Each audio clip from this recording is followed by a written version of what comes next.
William Morrow and HarperAudio present The Care and Feeding of Waspish Widows, a Feminine Pursuits novel, by Olivia Waite, performed by Morag Sims.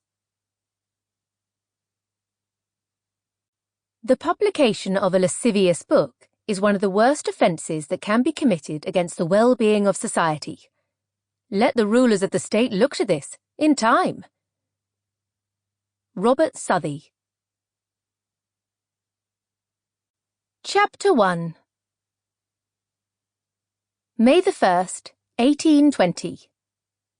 The corpses were giving Agatha the most trouble. They looked too much like people. She chewed the end of her graver while she frowned down at the wax, only half covered with lines carved by the sharp steel point. It wasn't that her son Sidney's notes about the event weren't detailed. They were. He'd been quite gruesomely observant about the whole execution, from the first drumbeat to the last dangle. Afterward, he wrote in his hurried scrawl, the hangman cut the bodies down from the scaffold and laid them out for beheading, bare as a row of teeth. But what kind of teeth? A jagged feral twist of fangs like a snarl frozen in time? Or more like the matched tombstone set you'd see in the grinning skull of a memento mori? There was a time and place for poetic expression, and it was not when you were describing a scene so someone else could make an accurate picture of it.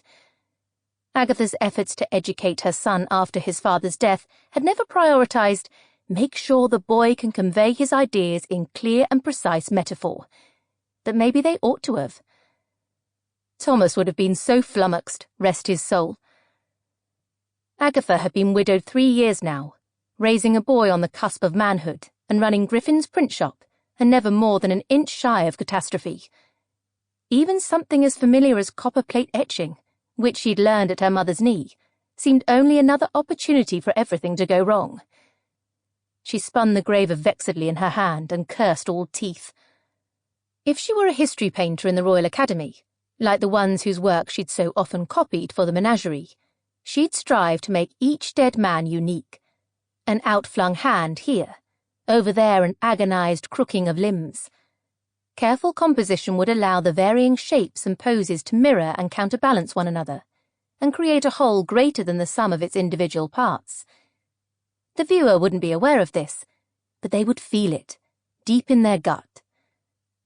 But this work wasn't high art. This was a sensationalist sketch of this afternoon's hangings for those who hadn't or couldn't attend in person, and the simpler she made it, the faster and more easily she could print it. Right now, the execution of the Cato Street conspirators was the city's favourite subject, and every hack and handpress owner on the banks of the Thames would be rushing to offer cartoons and etchings and pamphlets. She wasn't even taking the time to sketch the scene beforehand. This design was being cut directly into the smoked wax ground of the plate. She knew simpler was better, because simpler was faster, and faster meant more sales before the public's ghoulish fascination moved on. Yielding to necessity, she made the corpses all identical, the line of bodies as stark, stern, and terrifying as sharp metal could slice. Dead, those harsh lines said. Dead, still dead, none more dead, so aggressively dead it borders on rudeness. But her artist's sensibilities couldn't be entirely ignored. She found herself drawing the living onlookers as individuals.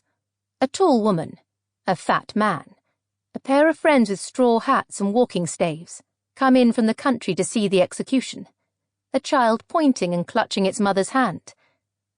Looming over everything stood the tall figure of the hangman, heaving up the first severed head for the mob's approval.